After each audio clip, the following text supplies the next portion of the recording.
Bonjour à tous et bienvenue sur la chaîne des hypersensibles. Je m'appelle Claudia Stéphane, je suis hypnopraticienne et je travaille avec les personnes hypersensibles et les surdouées. Les HS ont une imagination particulièrement vive. On le sait tous, mais saviez-vous que cela peut parfois les amener à se créer des films ou à percevoir des situations de manière amplifiée? Eh bien, cette tendance à imaginer des scénarios ou à anticiper des événements qui ne se produisent pas est souvent liée à leur capacité à ressentir profondément et à analyser minutieusement leur environnement. Je vous défie donc, une fois que ce podcast sera terminé, à rechercher des histoires de votre vie qui étaient totalement différentes en réalité de ce que vous aviez cru au départ. En thérapie, on tombe souvent avec les HS sur de telles histoires. C'est ce qui les ont fait perdre des années de leur vie. Ce n'est donc pas un sujet anodin. Mais voyons ensemble comment cela se manifeste.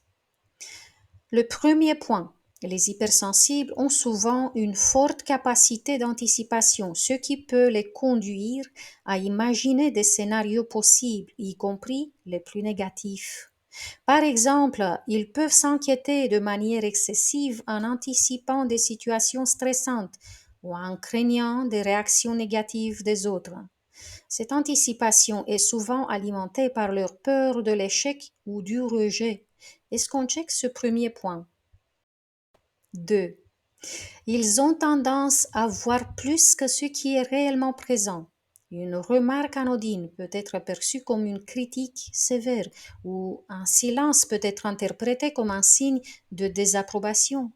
Cette sensibilité aux détails et leur tendance à suranalyser chaque interaction peut les amener à créer des histoires complexes autour de situations simples. Check ou pas?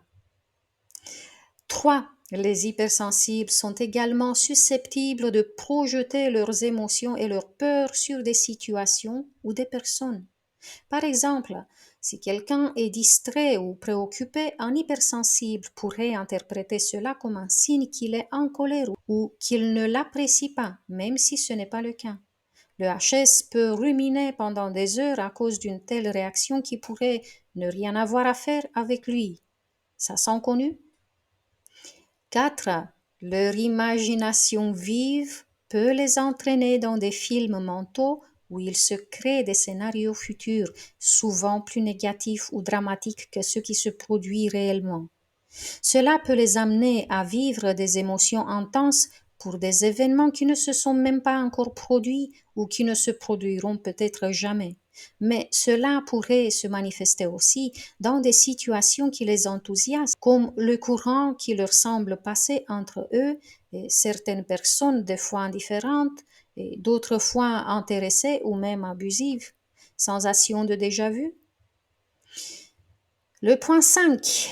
En raison de cette tendance à anticiper et à imaginer des scénarios, les hypersensibles peuvent être souvent déçus lorsque la réalité ne correspond pas à leurs attentes.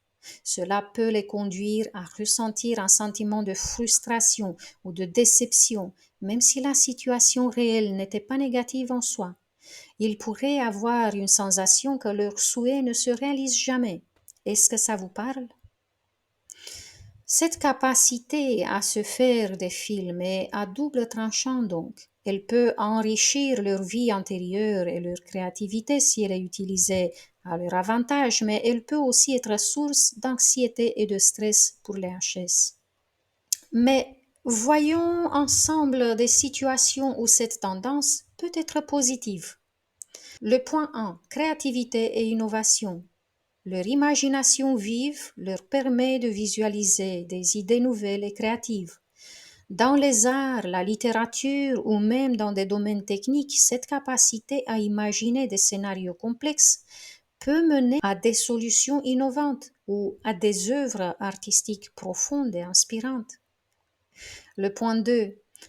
Empathie et compréhension. Les HS peuvent utiliser leur capacité à imaginer les pensées et les sentiments des autres pour développer une empathie profonde. Cela leur permet de comprendre les besoins et les émotions des gens autour d'eux, ce qui est précieux dans les relations interpersonnelles et les professions centrées sur l'aide aux autres.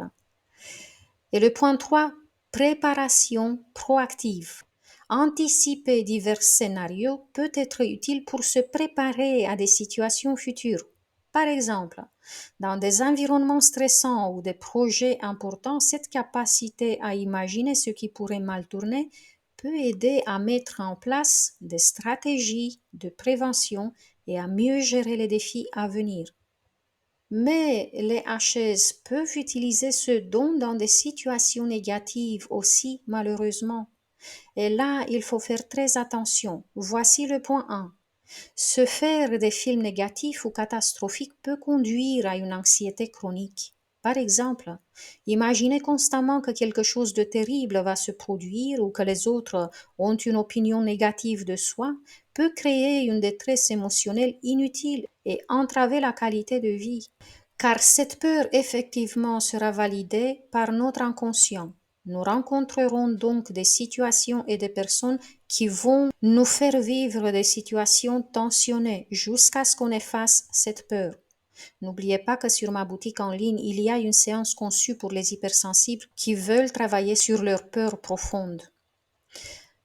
Point 2. Relations tendues. Les hypersensibles peuvent parfois interpréter les actions ou les paroles des autres de manière exagérée, créant des malentendus ou des tensions inutiles. Par exemple, percevoir une absence de réponse comme un signe de rejet ou de colère alors qu'il n'en est rien peut nuire à la communication et à la confiance dans les relations. 3. Blocage et hésitation. Leur tendance à anticiper le pire peut les paralyser dans la prise de décision ou les pousser à éviter des situations qui pourraient pourtant être bénéfiques. Par exemple, ils pourraient renoncer à des opportunités par peur de l'échec ou du jugement des autres, limitant ainsi leur croissance personnelle ou professionnelle. 4. Autosabotage. En imaginant constamment des scénarios négatifs, ils peuvent saboter leurs propres efforts ou se convaincre que les choses vont mal tourner, ce qui peut devenir une prophétie autoréalisatrice. Cela peut mener à une perte de motivation ou à l'abandon prématuré de projets. John Lennon avait dit une fois que la vie, c'est ce qui arrive quand on est occupé à faire d'autres plans. Cette citation nous rappelle que se concentrer trop sur des scénarios imaginés ou des plans futurs peut nous éloigner de l'expérience réelle du moment présent. Elle nous incite à vivre pleinement l'instant plutôt que de se laisser emporter par des films que l'on se crée mentalement. Avez-vous des situations spécifiques en tête où cette tendance à se créer des films a eu un impact notable pour vous? Dites-moi tout en commentaire et mettez-moi un like si ce podcast vous a été utile. Si c'est le cas, n'oubliez pas de partager avec vos amis HS et aussi de vous abonner à ma chaîne pour faire partie de la communauté des hypersensibles spirituels. Merci à tous d'avoir partagé ce moment avec moi. Jusqu'à la prochaine fois, je vous embrasse tous très fort. Prenez bien soin de vous.